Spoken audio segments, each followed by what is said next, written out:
Before we begin, content warning.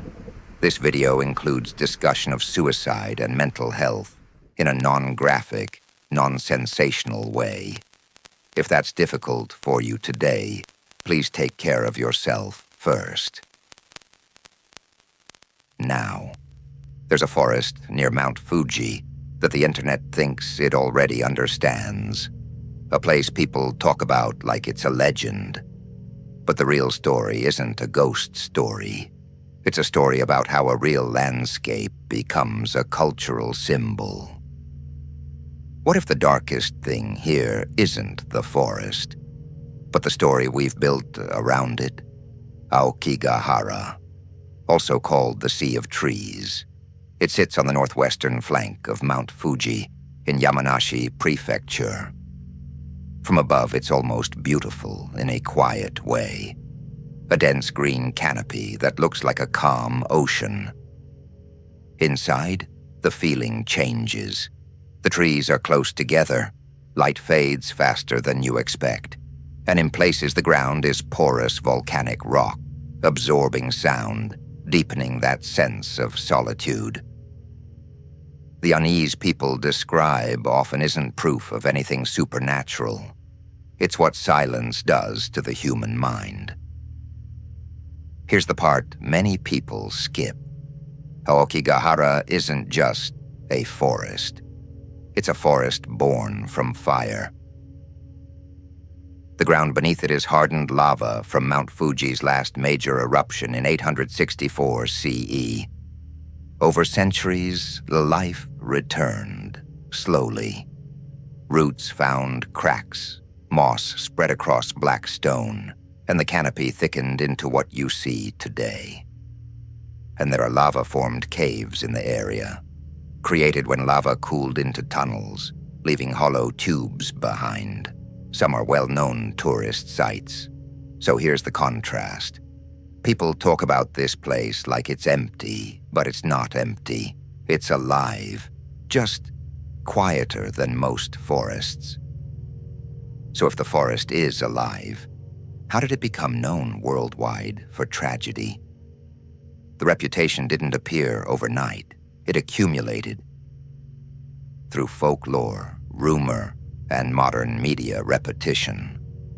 There are older cultural narratives, including stories of yurei, spirits in Japanese tradition, often mentioned in connection with Aokigahara. But the modern global label spread in a different way, through stories that travel, books, headlines, and later, pop culture. One name often cited is writer Seicho Matsumoto, whose early 1960s novel Nami no To, or Tower of Waves, is frequently linked to this forest's public image. Important nuance. That doesn't mean fiction caused tragedy. It means fiction can attach imagery to a real location. And once it sticks, it can be hard to peel off. When a place becomes famous for one story, what happens to all the other truths it holds?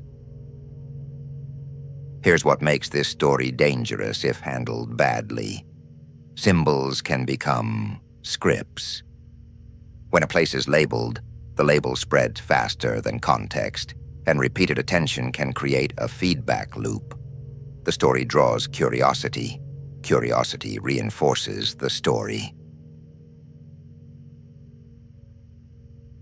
This is why, over time, local authorities reduced or stopped publicizing forest-specific figures, a step often described as an attempt to avoid attracting more harmful attention and reinforcing the association. You may have heard a statistic from the early 2000s. For example, reports that 105 people who died by suicide were found in 2003. It's important to say this carefully.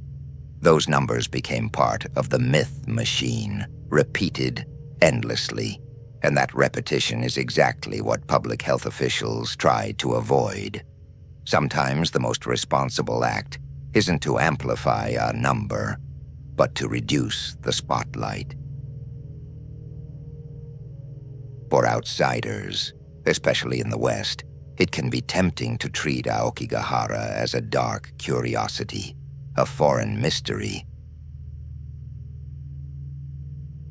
But that framing can dehumanize real people. It can turn suffering into atmosphere, and it can reduce Japan to a stereotype: mysterious, haunted, other.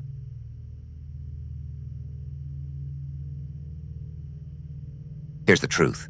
Suicide is a global public health issue, shaped by complex factors like isolation, stigma, economic pressure, access to care, and mental health. What we can confirm: Aokigahara is a real forest on hardened lava from an 864 eruption. It has a reputation shaped by cultural narratives and modern media, and officials have made prevention-oriented choices, including limiting publication of local figures. What we cannot answer, and shouldn't pretend to, is the private pain behind any individual death. So if we're not here for shock, what are we here for?